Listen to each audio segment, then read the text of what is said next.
네, 유쾌한 인터뷰 세 번째 이어가고 있습니다. 조금은 빠르게 진행을 하고 있는 게 뭐냐면, 또 시청자들이 조금 이렇게 저희 그 편집자 분들한테 연락이 이렇게 왔었나 봐요. 간단하게 댓글이나 이런 것들 볼 때, 변호사님이 말씀을 많이 하게 해주세요. UMD는 절대 말을 많이 하지 않게 해주세요.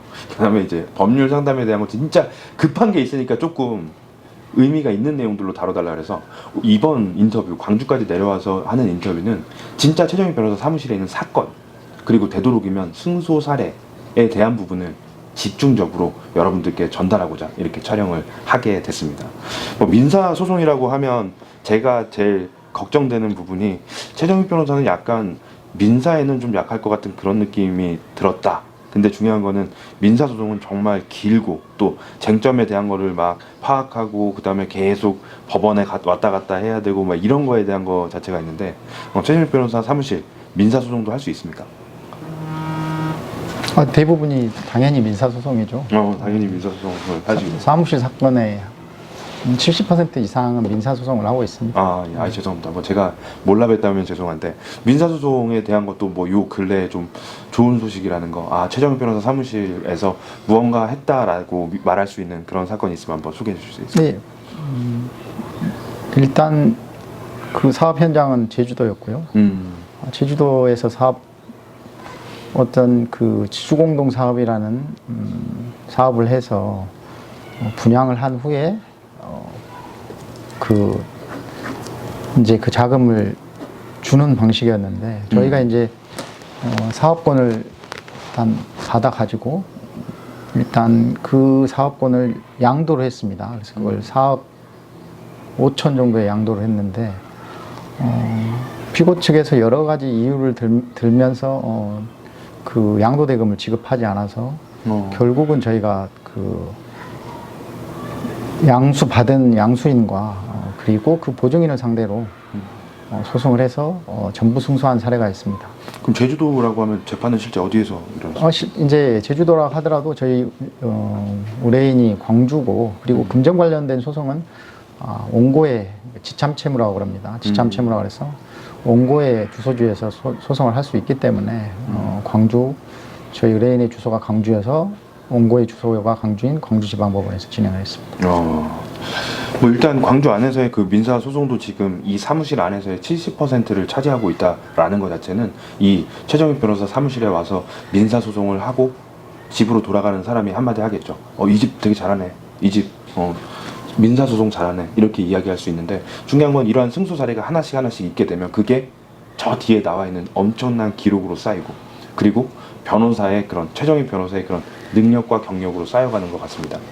일단 제주도 사건에 대한 것도 그렇지만 중간중간에 이제 소를 제기하고 난 후에 또 재판을 또 몇 번 가셨습니까?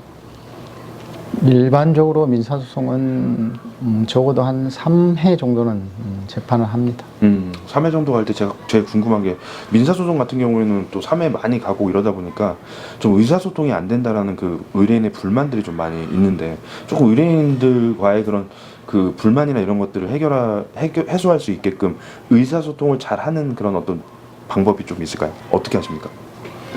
법원에 갔다 왔다.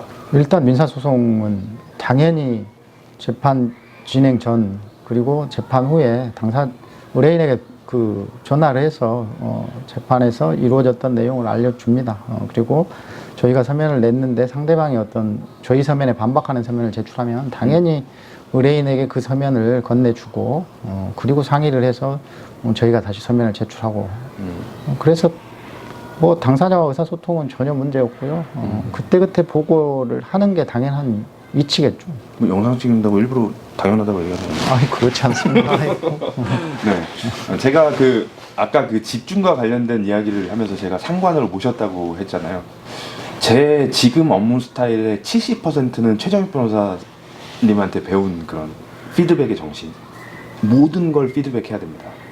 내가 오늘 술을 마셨는데 술병이 어느 정도 나가지고 정말로 너무 막 고통스러웠다 이런 거를 다 보고합니다. 그리고 중요한 건 내일 어떤 업무를 할 거고 그 업무가 어느 정도 잘 되어 가는지에 대한 것 자체를 보고를 합니다. 그래서 좀 저를 좋아하시지 않았습니까? 일단 UMD가 말씀 잘 하셨는데요.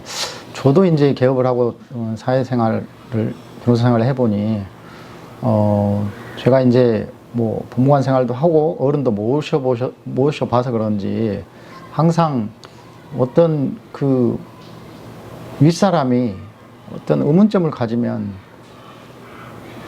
답변이 돌아와야 되는데 그렇지 않은 경우가 정말 많습니다. 흔히 말하면 저희는 복명이라고 그러는데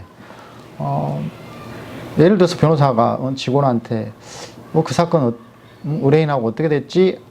이렇게 말했을 때 어떤 경우에는 뭐 직원이 본인만 확인하고 답변을 하지 않는 경우들이 있습니다. 당연히 이제 제가 배웠던 것은 당연히 윗사람이 어떤 의문을 갖고 어떤 무슨 그 문제를 제기했으면 그에 대한 답이 어떤 형태로든 돌아오는 게 사회생활의 어떤 사회생활 잘하는 방법이지 않을까 싶습니다. 그래서 정말 복명이라는 걸 저는 중요시 생각하고 그건 당연히 그 답변이 하는 것은 아랫사람의 어떤 도리가 아닐까 싶습니다. 처음에는 그때는 정말 그 하나하나를 보고하고 또 보고를 했을 때 좋지 않은 피드백이 왔을 때는 좀 고통스럽기도 했는데요. 그걸 계속 생활화하다 보면 오히려 내 삶이 더 편해집니다. 왜? 내가 공개해야 되고 내가 보고해야 되는 부분을 보고를 하게 되면 내 책임에서 일단 벗어나니까요. 그래서 전 개인적으로 정말 그 최정익 변호사와 함께 했던 그 시간 때문에 제가 이 비즈니스를 또 더 발전되게 할 수 있었다는 그런 마음에서 감사함을 드리고요. 일단은 제가 이 민사 소송에 관련된 내용에서 왜 커뮤니케이션을 말씀을 드리냐면 되게 바쁜 변호사님이나 바쁜 변호사 사무실 안에서 이 피드백에 대한 궁금증이나 피드백에 대한 강조를 안 하면 중요한 건 의뢰인들과의 커뮤니케이션이 전혀 안 됩니다. 심지어는 일주일 전에 어제 내일이 재판인데 오늘인데도 재판 일자라고 이야기하지 않는 사무실도 분명히 있어요. 그런 의사소통이 잘 되는 변호사를 찾으면 좋을 것 같습니다. 영상 보시고요. 이 영상에 나와 있는 전화번호 최정익 변호사 커뮤니케이션만은 정말로 여러분들과 정말 오랫동안 꾸준히 의사소통할 수 있는 변호사입니다. 감사합니다.